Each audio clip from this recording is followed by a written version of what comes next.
Hello दोस्तों, कैसे हैं आप लोग। दोस्तों आज हम बात करने वाले हैं नई वीडियो के बारे में। जो हमारी वीडियो है वो है हमारी ड्रीम प्रोफाइल, यानी कि अगर हम बात करें तो लोन प्रोफाइल के ऊपर ये बात होने वाली है कि किस तरीके से आप अपनी लोन प्रोफाइल बना सकते हैं कि जिससे आपके सभी सपने जो हैं वो पूरे हो सके।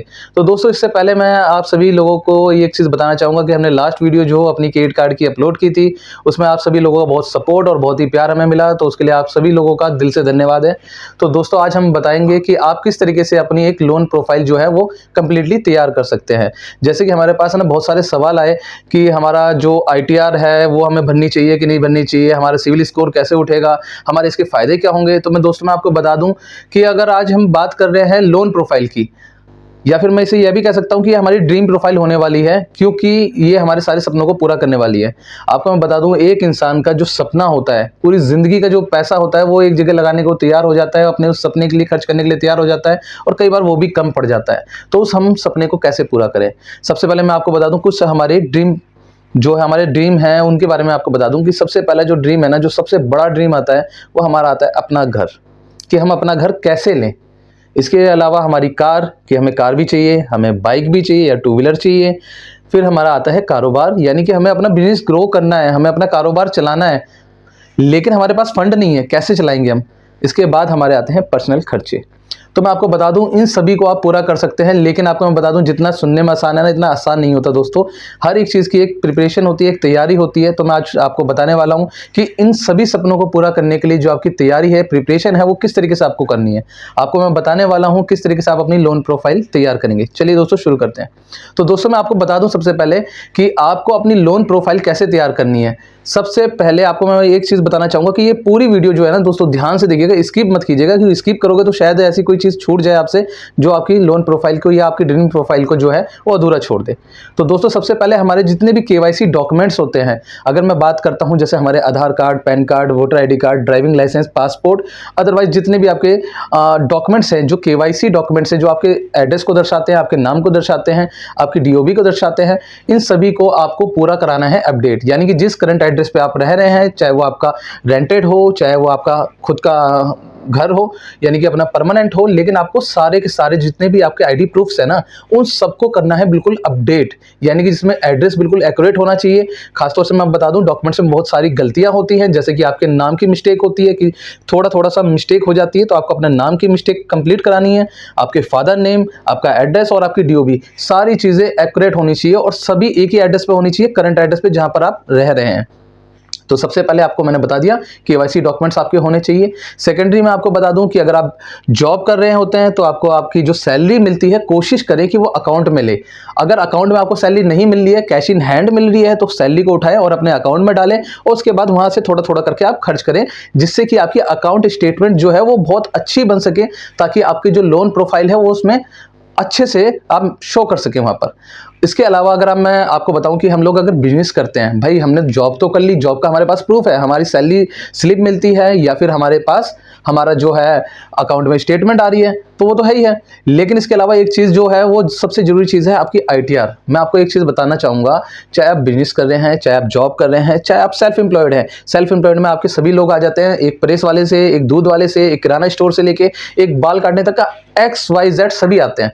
तो हम सब लोगों को सबसे पहले एक चीज़ समझनी होगी कि हम लोगों को अपनी एक जिंदगी में एक आदत डालनी होगी आईटीआर फिल करने की। मेरे पास कई सवाल आए कि सर मेरी तो है ना तनख्वाही 5 से 6 हज़ार रुपए, क्या मेरे को आईटीआर फिल करनी चाहिए। मैं आपको बता दूं, आपकी तनख्वाह XYZ कुछ भी हो, चाहे वो आप महीने के 5,000 कमाते हो, चाहे आप महीने के 5 लाख कमाते हो, हमारे लिए आईटीआर जो है वो भरना कंपलसरी है। क्योंकि जब हम आईटीआर भरते हैं तो हमारे पास कैश इन हैंड आ रहा है। हमारी चाहे छोटी इनकम हो चाहे बड़ी इनकम हो, लेकिन कैश इन हैंड आ रहा है। वो गवर्नमेंट की नज़र में 1% भी हाईलाइट नहीं होता कि हमारी इनकम आ रही है। लेकिन जब हम आईटीआर भरते हैं तो गवर्नमेंट की नज़र में ये प्रूफ होता है कि हाँ ये इतने टाइम से जॉब कर रहे हैं, ये इतने टाइम से काम कर रहे हैं, ये इतने टाइम से बिजनेस कर रहे हैं, और ये इनकी प्रोफाइल है, और ये इनकी जो सैलरी है या इनकी जो इनकम है वो यहाँ पर शो हो रही है, और वो सरकारी खातों में एक तरीके से शो हो जाती है, जो हर जगह वैलिड होती है।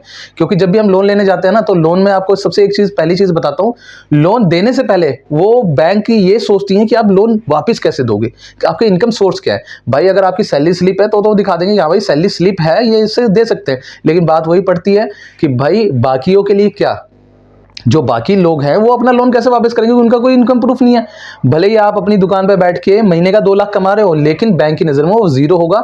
अगर आप ITR भरते हैं और आप वहाँ पर वो शो करते हैं तो बैंक की नज़र में वो आपका इनकम प्रूफ होगा। तो सबसे पहली चीज़, चाहे छोटा हो, चाहे बड़ा हो, चाहे कम हो, या ज़्यादा हो, चाहे जॉब हो, चाहे बिजनेस हो, आपको ITR भरना ही भरना है और उसकी आपको आदत डालनी पड़ेगी। क्योंकि भाई कोई महीने में नहीं भरी जाती, साल में एक बार भरी जाती है। CA आपके जो भी है 500, 1000 या 1500 जो भी उसके चार्ज है वो लेता है। अदरवाइज इसके अलावा कोई आपका एक्स्ट्रा खर्चा नहीं होता। तो ये चीज़ आप ध्यान रखें, क्योंकि भले ही हमारी इनकम कम है लेकिन सपने भी तो हमारे सारे ही है ना, हमें भी तो घर चाहिए ना। जरूरी थोड़ी ना कि हमारी इनकम कम है तो हम अपने सपनों को मार देंगे, तो ये पॉसिबल नहीं है। तो इसलिए आप कोशिश करें ITR कंपलसरी भरे ही भरे। अच्छा, अब ये आ गई हमारी इनकम प्रूफ की बात। अब हम बताते हैं कुछ बिजनेस प्रूफ के बात, क्योंकि सैलरी वाले के लिए तो मैंने बता दिया कि सैलरी स्लिप और ITR लग गई है। अब बात आती है बिजनेस वाले के लिए। तो भाई बिजनेस वालों के लिए मैं आपको बता दूं, उनकी रजिस्ट्रेशंस होती हैं। अगर कोई कंपनी है, प्राइवेट लिमिटेड है, लिमिटेड फर्म है, या फिर अगर मैं बताऊं प्रोप्राइटरशिप है, पार्टनरशिप है, या इंडिविजुअल है। इंडिविजुअल में क्या होता है कि आपको मैं बता दूं, इंडिविजुअल का कईयों के मन में सवाल होगा, इंडिविजुअल कंपनी कैसे होती है। भाई आजकल आपने देखा होगा ऑनलाइन वर्क बहुत ज़्यादा चल रहे हैं, और ऑनलाइन वर्क में क्या होता है कि इंडिविजुअली पर्सन अपने नाम पर GST लेता है और ऑनलाइन का काम स्टार्ट करता है। बिजनेस तो है ना, तो उस बिजनेस को शो करने के लिए हमने क्या करना है कि अगर हमने इंडिविजुअली भी कर रखा है तो हमारे पास इनमें से कोई भी रजिस्ट्रेशन होनी चाहिए, और हमारे पास GST नंबर अगर आपके काम में लगता है तो आप GST ले लीजिए। क्योंकि कहीं पे भी अगर आप सेल्फ एम्प्लॉयड हैं या फिर बिजनेस आप करते हैं तो वहाँ पर आपको रजिस्ट्रेशन शो करनी पड़ती है गवर्नमेंट की। तो मैं आपको कुछ रजिस्ट्रेशन बता रहा हूँ कि एक तो मैंने ये बता दिया आपको कि यहाँ पर जो इनकम के सोर्सेज हैं वो आपको यहाँ पर शो करने हैं, यानी कि ITR या सैलरी स्लिप। इसके अलावा मैंने आपको बताया कि कंपनी की रजिस्ट्रेशन है। अब मैं आपको बताता हूँ कुछ चीज़ों के बारे में, जैसे कि ये तो कंपनी की रजिस्ट्रेशन, अब जिसके पास ये ऐसी कंपनी नहीं है भाई वो रजिस्ट्रेशन क्या कराएगा। तो मैं आपको बता दूँ इसके अलावा क्या होता है। इसके अलावा आपको मैं बताऊँ एक चीज़ होती है MSME क्या होती है, जितने भी छोटे मोटे कारोबार होते हैं, जो हमारी फैक्ट्री होती है, होलसेलर्स होते हैं, वो MSME में रजिस्टर करा सकते हैं। तो वो भी उनका एक तरीके से रजिस्ट्रेशन माना जाता है। और इसके अलावा हमारा होता है आधार उद्योग। आधार उद्योग किसके काम आता है मैं आपको बता दूं भाई, एक प्रेस वाला है, एक दूध वाला है, एक किराना स्टोर है। भाई ये सारे लोगों का GST का कोई काम नहीं है, GST नहीं ले सकते, लेकिन इन्हें क्या करना है, इनमें से कोई भी जाके अपना आधार उद्योग में रजिस्ट्रेशन करा सकता है, क्योंकि अपना कारोबार पुराना दिखाना है तो रजिस्ट्रेशन तो कराना होगा गवर्नमेंट की नज़र में। तो सेम टू सेम ये चीज़ है। इसके अलावा आपको पता होगा कि दिल्ली ने ट्रेड लाइसेंस भी बना रखे हैं। अगर आपका काम जो है ट्रेड के उसमें आता है तो आपको ट्रेड लाइसेंस भी लेना चाहिए।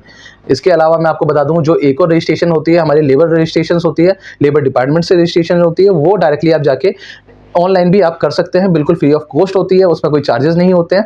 तो वहाँ से भी आप रजिस्ट्रेशन करते हैं तो वो भी आपका एक तरीके से जो है बिजनेस प्रूफ या फिर हमारा जो रजिस्ट्रेशन है उसे उसके तौर पर उसे मान सकते हैं। तो आपको मैंने बता दिए ये सारी चीज़ें कि आपको अगर कोई भी डाउट हो ना तो कमेंट में जाके आप कमेंट जरूर कीजिएगा, मैं उसका आंसर देता हूँ। मैं आपको आपके सारे डाउट क्लियर करूँगा। तो दोस्तों आगे बढ़ते हैं। फिर हमने आपको ये बता दिया कि ये हमारे जो है कंपनी के प्रूफ्स हो गए या फिर हमारे इनकम प्रूफ्स हो गए। अब भाई ये तो सारी चीज़ें हमने आपको बता दी। सबसे पहले KYC डॉक्यूमेंट सारे एक एड्रेस पे, फिर हमारी ITR कंपलसरी है, चाहे जॉब हो या बिजनेस हो। बाकी जॉब वालों के लिए आपकी सैलरी स्लिप तो लगेगी साथ में, और साथ में आपकी ITR लग जाएगी। बिजनेस वालों के लिए मैंने बता दिया कि बिजनेस वालों के एक एक्स्ट्रा चीज़ है कि जो भी कोई लाइसेंस है, चाहे वो GST हो, चाहे कंपनी का रजिस्ट्रेशन हो, चाहे MSME का हो, चाहे आधार उद्योग का हो, तो ये सारी चीज़ें आपके लिए कंपलसरी है। अब इसके अलावा मैं बता दूं कि आपको क्या करना है। आपको स्टार्टिंग से खाली ऐसे ही नहीं है कि खाली ये डॉक्यूमेंट पूरे कर देंगे और आपकी लोन प्रोफाइल तैयार हो जाएगी। आपने क्या करना है, आपने सबसे पहले अपना जो क्रेडिट हिस्ट्री है ना वो बिल्कुल क्लियर रखनी है भाई। किसी भी बैंक से कुछ भी फाइनेंस कराते हो, कुछ भी लेते हो, तो कोशिश करो कि अपने अकाउंट से पेमेंट करो। और आपको मैं एक चीज़ एडवाइस करना चाहूँगा इसी वीडियो के अंदर कि जब आप फाइनेंस कराने जाते हो ना तो चेक से फाइनेंस मत करो।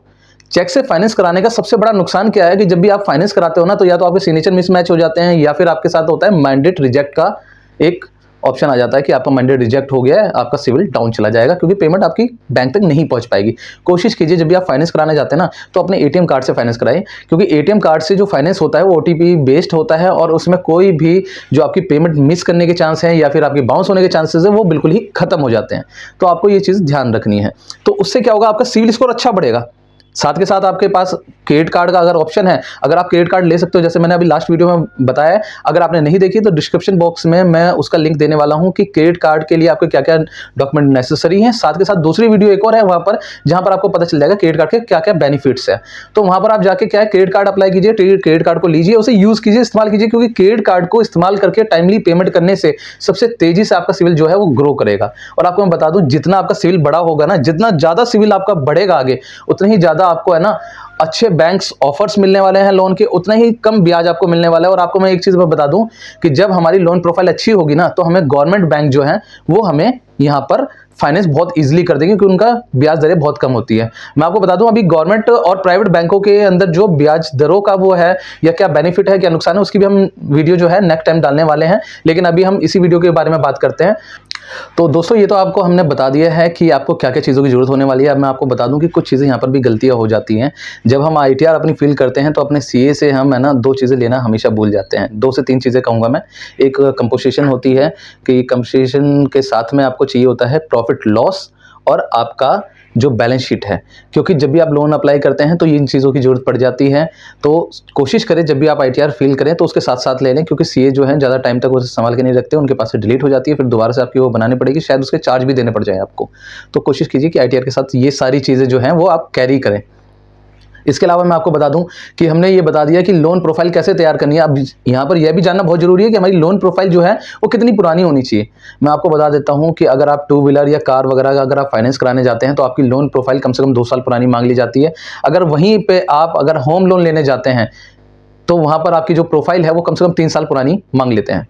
तो आपको कोशिश करनी है कि कम से कम 3 साल का अपना ट्रैक रिकॉर्ड ये बढ़िया से बढ़िया लेके चलना है, कोई भी EMI बाउंस नहीं करनी है, और आपको अपनी ITR जो है कम से कम 3 साल के लिए कैरी करनी है, यानी कि 3 साल की कंटिन्यू बैक टू बैक आपकी ITR होनी चाहिए।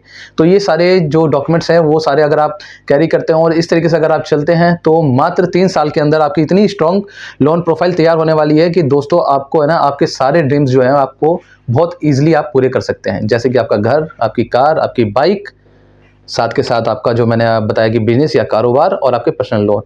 तो दोस्तों आई होप आपको ये हमारी वीडियो पसंद आई होगी। अगर आपको हमारी ये वीडियो पसंद आई है तो वीडियो को लाइक कीजिए, शेयर कीजिए, कमेंट कीजिए, साथ के साथ हमारे चैनल को सब्सक्राइब कीजिए और बेल आइकन प्रेस कर दीजिए ताकि हमारी वीडियो आपको मिले सबसे पहले। थैंक यू, धन्यवाद।